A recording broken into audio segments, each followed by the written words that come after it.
Yun na nga mga tropa. Ito pala yung isang resort na kasama nung ginagawa namin ngayon. Etong resort na to mga tropa is maliit lang naman siya. Pero maganda pa rin naman. Goods na goods pa rin to mga tropa. Kasyang-kasya pa rin dito ang maraming tao. Pero ito pag pumunta kayo dito, isang grupo lang kayo, hindi na nagpapapunta pa ng iba. Pag halimbawa nagpabook kayo lang talagang tao dito. Napakaganda nito paggabi mga tropa. Dahil napakaraming ilaw, lalo na yung mga pools niya. Ito naman yung taas niya mga tropa, yung sa may room niya sa taas. Yan.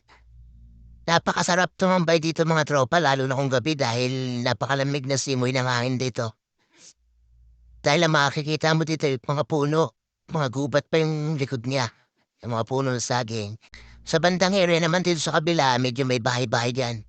Pero goods naman yung mga tropa, hindi naman iba sa mayari yan. Yan, ito pala ang tambayan namin sa taas. Goods na goods mag-shot puno dito sa taas na to mga tropa.